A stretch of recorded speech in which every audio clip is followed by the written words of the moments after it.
Story time Telugu. అందరికీ నమస్కారం. ఈరోజు మనం తెలుసుకోబోతున్న స్టోరీ ఆడపిల్ల పార్ట్ 1. రేపల్లె అనే ఒక చిన్న మారుమూల పల్లెటూరులో బ్రహ్మయ్య అనే వ్యక్తి ఉంటాడు. అతనిది పేద కుటుంబం. తనకి భార్య సుగుణ, కొడుకు హరి, కూతురు ఝాన్సీ ఉంటారు.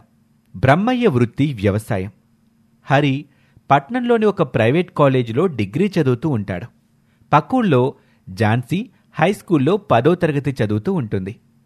ఈసారి కూడా క్లాస్ ఫస్ట్ నువ్వే ఝాన్సీ, వెరీ గుడ్ అని ఝాన్సీని అభినందిస్తుంది టీచర్ భారతి. పిల్లలు అందరూ ఝాన్సీకి క్లాప్స్ కొట్టండి అనటంతో పిల్లలు చప్పట్లు కొడతారు. Thank you teacher.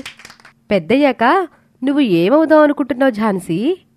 నేను పై చదువులకు వెళ్ళను మేడం. 10వ తరగతి అయిపోయిన వెంటనే మా అమ్మతో పాటు పొలం పనులకు వెళ్తాను. అది విని ఆశ్చర్యపోతుంది టీచర్. ఇంత బ్రిలియంట్ స్టూడెంట్వి చదువు మానేసి పొలం పనికి వెళ్తావా? నీకు డాక్టర్, ఇంజనీర్, లాయర్ అలా ఏదో ఒకటి అవ్వాలని లేదా?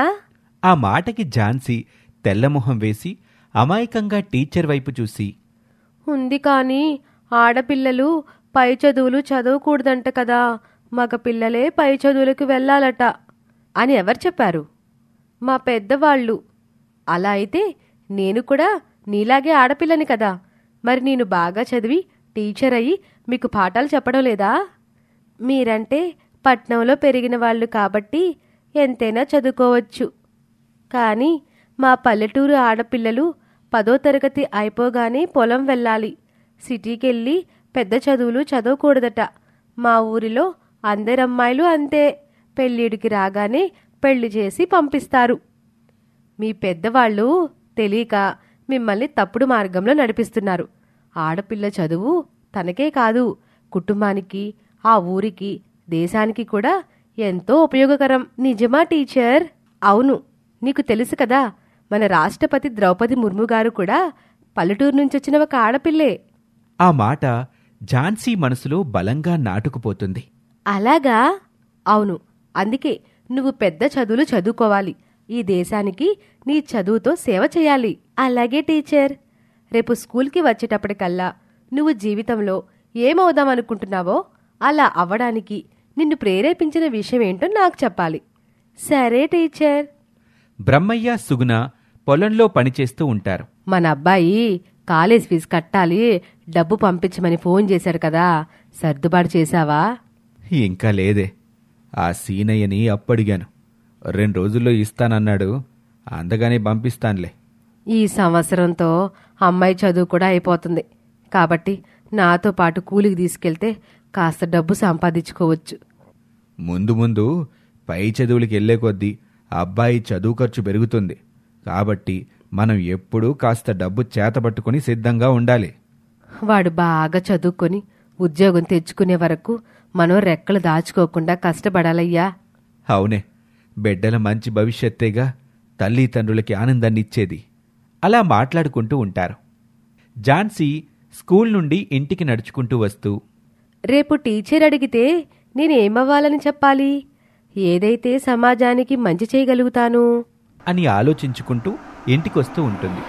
అప్పుడే దారిలో తనకి ఒక సంఘటన ఎదురవుతుంది. పనికెళ్ళి ఇంటికొస్తూ రోడ్డుపై పురిటి నొప్పులతో బాధపడుతున్న తన ఊరికి చెందిన సుధా అనే ఆమెను చూస్తుంది. అక్కా, ఏమైంది? నొప్పులొస్తున్నాయి ఝాన్సీ, తట్టుకోలేకపోతున్నాను. వెంటనే ఝాన్సీ దరిదాపుల్లో హాస్పిటల్స్ ఉండవని తెలిసి ఆమె చేతిని తన భుజాన వేసుకుని కొంచెం దూరం నడిపించుకుంటూ తీసుకెళ్తుంది. అప్పుడే అటుగా వెళ్తున్న ఆటోని ఆపి డ్రైవర్ని బ్రతిమిలాడి పక్కనున్న టౌన్కి తీసుకెళ్తుంది. అక్క, కొంచెం ఓర్చుకో, హాస్పిటల్కి వచ్చేసాం. ఝాన్సీ వెళ్లి రిసెప్షన్లో రిసెప్షనిస్టుతో ఇలా అంటుంది. సార్, మా అక్క పురిటి నొప్పులతో బాధపడుతుంది. మీ హాస్పిటల్లో అడ్మిట్ చేసుకోండి. సరేనమ్మా, ఈ ఫామ్ ఫిల్ చేసి కౌంటర్లో డబ్బు కట్టండి. నా దగ్గర డబ్బు లేవు సార్. ఈ అక్కకి ఎవరూ లేరు. వాళ్ళ ఆయన ఈమెని మోసం చేసి వెళ్ళిపోయాడు. ప్లీజ్ సార్, తనకి డెలివరీ చెయ్యండి, మీ కాళ్ళు పట్టుకుంటాను. అమ్మా, ఇది ప్రైవేట్ హాస్పిటల్. ఇక్కడ ముందు డబ్బులుంటే కానీ జాయిన్ చేసుకోరు. మీరు గవర్నమెంట్ హాస్పిటల్కి వెళ్ళండి. సార్, ఆ హాస్పిటల్ చాలా దూరం. అక్కడికి వెళ్లే వరకు ఈ అక్క నొప్పులకి తట్టుకునేలా లేదు. చూడమ్మా, మా చేతిలో ఏమీ లేదు. ఇది ప్రైవేట్ హాస్పిటల్ కదా, డబ్బులుంటేనే వైద్యం చేస్తారు. నా మాట విని ముందు మీ అక్కని గవర్నమెంట్ హాస్పిటల్కి తీసుకెళ్ళమ్మా. అప్పుడే అక్కడికొచ్చిన వాచ్మెన్, అమ్మా బయటికి పదండమ్మా, హాస్పిటల్లో పెద్ద డాక్టర్లు చూశారంటే మా మీద కోప్పడతారు అంటూ ఇద్దరినీ బయటికి తీసుకొస్తాడు వాచ్మెన్. చూడు పాప, వీళ్ళకి జాలి దయ ఉండదమ్మా. నా మాటిని ఆలస్యం చేయకుండా ఆ అమ్మాయిని గవర్నమెంట్ హాస్పిటల్కి తీసుకెళ్ళు. నా దగ్గర ఆటో ఛార్జీలకి కూడా డబ్బులు లేవు తాత. వాచ్మెన్ వెంటనే తన జేబులో నుండి కొంత డబ్బు తీసి ఝాన్సీకి ఇస్తాడు. థ్యాంక్స్ తాత అని ఆటోలో సుధని గవర్నమెంట్ హాస్పిటల్కి తీసుకుని వెళ్తుంది. వాళ్ళని చూసిన డాక్టర్ అమ్మ సుధని పరీక్షించి, సిస్టర్స్, త్వరగా ఆపరేషన్కి రెడీ చేయండి. అలాగే డాక్టర్ అని సుధని ఆపరేషన్ థియేటర్కు తీసుకువెళ్తారు. ఝాన్సీని అడిగి విషయం మొత్తం తెలుసుకుంటుంది డాక్టర్ అమ్మ. Very good. నీ పేరేమిటమ్మా? ఝాన్సీ.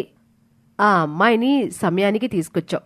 ఇంకొంచెం ఆలస్యం అయి ఉంటే తల్లి బిడ్డ ఇద్దరికి ప్రమాదం జరుగుండేది అని మెచ్చుకుంటుంది డాక్టర్. ఝాన్సీ ఊపిరి పీల్చుకొని ఆనందంగా ఇంటికి వెళ్ళిపోతుంది. అమ్మా, నేను కూడా అన్నయ్యలాగా పై చదువులు చదువుతానే. ఇదేంటే, మన కుటుంబంలో ఎవరికీ లేంది కొత్త కోరిక పుట్టుకొచ్చింది నీకు?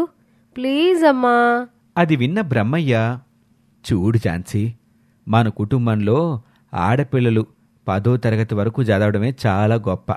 మన కుటుంబంలోని ఆడపిల్లల్లోనే ఎవరు చదువుకోలేదు తెలుసా?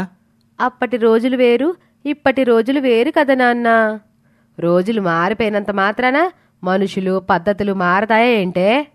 మరి అన్నయ్యని చదివిస్తున్నారు కదా. వాడు మగపిల్లాడు, ఈ ఇంటికి వారసుడు. నువ్వు ఏదో ఒకరోజు పెళ్లి చేసుకుని అత్తారింటికి పోయేదానివి. నీకెందుకు చదువు? వాడు చదువుకొని ఉద్యోగం చేస్తాడు. మరి నువ్వు చదువుకొని ఏం చేస్తావట? ఇంట్లో పుట్టిన పిల్లలకి మొగుడికి నాలాగా చాకిరీ చేస్తావు. ఈ మాత్రం దానికి చదువెందుకు? నేను కూడా అన్నయ్యలాగా ఉద్యోగం చేస్తాను. ఆడపిల్ల 10 మందిలో ఉద్యోగానికి వెళ్లటం మన కుటుంబంలోనే లేదు. 10 మందితో కలిసి మనం కూలీ పనికి వెళ్లడం తప్పులేనప్పుడు ఇది తప్పెలా అవుతుంది? నీ ప్రశ్నలకి సమాధానం మా దగ్గర లేదు. మన కుటుంబానికి కొన్ని పద్ధతులున్నాయి. వాటికి కళంకం తీసుకురాకూడదు, అంతే. అసలు నిన్ను 5వ తరగతిలోనే ఆపేయాల్సింది. ఏదో 10 వరకు చదువుకుంటావని బ్రతిమలాడితే ఒప్పుకున్నాం. అదే ఇప్పుడు మా తప్పయింది. చూడు, 10వ తరగతి అయిపోగానే నోరు మూసుకొని నా వెంట కూలి పనికిరా. నీ పెళ్లికి కట్నం ఇవ్వొద్దు. లేనిపోని ఆశలు పెట్టుకోకు. మా నిర్ణయంలో ఏ మార్పు ఉండదు. అసలు ఇది నీకొచ్చిన ఆలోచన అయ్యుండదులే, ఎవరో నూరు పోసుంటారు. నాకిప్పుడు అర్థమయ్యింది. నేనంటే మీకిష్టం లేదు, అన్నయ్య అంటేనే మీకిష్టం. నాకు తెలుసులే అని అలిగి లోపలికి వెళ్ళిపోతుంది ఝాన్సీ. అమ్మా ఝాన్సీ, అది కాదమ్మా, నా మాటినమ్మా. నువ్వు కంగారు పడకయ్యా, నెమ్మదిగానే తెలుసుకుంటదిలే. ఒరే హరి, ఇదిగో నువ్వు అడిగిన డబ్బు, జాగ్రత్తగా ఖర్చు పెట్టుకో. అలాగే నాన్న. బాగా చదువుకుంటున్నావా? మొన్న జరిగిన పరీక్షల్లో నేనే ఫస్ట్ వచ్చాను. మంచిదిరా, చెడు సావస్థలు గట్రా పట్టకు. అలాగే నాన్న. నువ్వు ప్రయోజకుడివైతే మా కష్టానికి తగ్గ ఫలితం దక్కుతుంది. మా ఆశలన్నీ నీపైనేరా. మీరే చూస్తారుగా నాన్న, తప్పకుండా మీ కోరిక నెరవేరుస్తాను. మన ఊర్లో మీ పేరు నిలబెడతాను. అమ్మా చెల్లిని అడిగానని చెప్పు నాన్న. అలాగేరా అని వెళ్ళిపోతాడు బ్రహ్మయ్య. భారతి ఝాన్సీ క్లాస్లో మౌనంగా కూర్చుని ఉండటం గమనిస్తుంది. ఝాన్సీ, ఇలారా. ఏంటి టీచర్, ఏంటి డల్గా ఉన్నావు? ఏమైంది? వాళ్ళింట్లో జరిగిన విషయం మొత్తం చెప్తుంది ఝాన్సీ. మీ అమ్మా నాన్న ఎప్పటినుంచో కొన్ని పద్ధతులకి అలవాటు పడినవారు కదా. సడన్గా మారటం కష్టం, టైం పడుతుంది. బాధపడకు. నీ 10వ తరగతి అయిపోయాక కూడా వాళ్ళు మారకపోతే నేనొచ్చి వాళ్ళతో మాట్లాడతానులే. Thank you teacher. సరే, నిన్న నేను చెప్పిన దాని గురించి ఆలోచించావా? ఏమవుదాం అనుకుంటున్నావు? డాక్టర్. గ్రేట్. డాక్టరే ఎందుకు అవ్వాలనుకుంటున్నావు? కారణం? ముందు రోజు ప్రెగ్నెంట్ లేడీ గురించి జరిగిన విషయం మొత్తం చెప్తుంది ఝాన్సీ. అంతేకాదు, మా ఇంట్లో బియ్యం లేకపోతే ఒక పూట తిని ఒక పూట పస్తులు ఉండేవాళ్ళం టీచర్. అదే జబ్బు చేస్తే అప్పు తెచ్చి మరీ మా నాన్న మాకు వైద్యం చేయించేవాడు. ఆ అప్పు తీర్చడానికి చాలా ఇబ్బంది పడేవాళ్ళం. అదే వైద్యం ఫ్రీగా దొరికితే ఆ పరిస్థితి ఉండదు కదా. అందుకే అంటారు, మనిషికి దేవుడు జన్మనిస్తే డాక్టర్ పునర్జన్మనిస్తాడు అని. పైగా మా ఊరు ఒక చిన్న పల్లెటూరు, మాకు హాస్పిటల్ లేదు. అందుకే నేను కూడా డాక్టర్ అయ్యి నాలాంటి ఎంతోమంది పేదవాళ్ళకి మా ఊరు లాంటి ఎన్నో పల్లెటూర్లకి వెళ్ళి ఉచితంగా వైద్యం చేయాలనుకుంటున్నాను. I'm proud of you Jhansi. నువ్వు అనుకున్నది తప్పకుండా సాధిస్తావు. నీకు నా హెల్ప్ ఎప్పుడూ ఉంటుంది. Thank you madam. కొద్ది రోజులకి ఝాన్సీ 10వ తరగతి ఫస్ట్ క్లాస్లో పాస్ అవుతుంది. స్కూల్కి ఫస్ట్ వస్తుంది. ఒకరోజు టీచర్ భారతి ఝాన్సీ వాళ్ళ ఇంటికి వస్తుంది. అమ్మా, నాన్న, ఈవిడ మా టీచర్ భారతి గారు. నమస్కారం మేడం. కూర్చోండి. మీరెట్టా వచ్చారేంటి? మీ అమ్మాయి ఝాన్సీ చాలా తెలివైన పిల్ల. తనకి చదువు బాగా వస్తుంది. మీరు కూడా చూశారుగా. తన చదువు ఇక్కడితో ఆగిపోకూడదండి. తను ఇంకా పెద్ద పెద్ద చదువులు చదవాలి. తనకి పెద్ద డాక్టర్ అవ్వాలని కోరిక. క్షమించండి, మీ మాట కాదంటున్నందుకు తప్పుగా అనుకోబాకండి. ఎంతవరకు చదివించటమే గొప్ప. పక్కనే ఉన్న పక్కింటి వ్యక్తి రాములు, బ్రహ్మయ్యే కాదండి, మా ఊళ్ళో ఏ ఆడపిల్ల ఊరు దాటి చదువుకెళ్ళటం మాకు ఇష్టం ఉండదు. ప్రపంచం ఎంతో ముందుకు పోతుంటే మీరింకా ఇలాగే ఆలోచించడం ఆశ్చర్యంగా ఉందే. పెళ్లి చేసుకొని అత్తింటికి పోయేదానికి చదువు ఎందుకు చెప్పండి? నీ కూతుర్ని కూడా నీలాగే వంటింటికి మొగుడికి సేవలు చేసే బానిసనే చేస్తానంటావేంటమ్మా?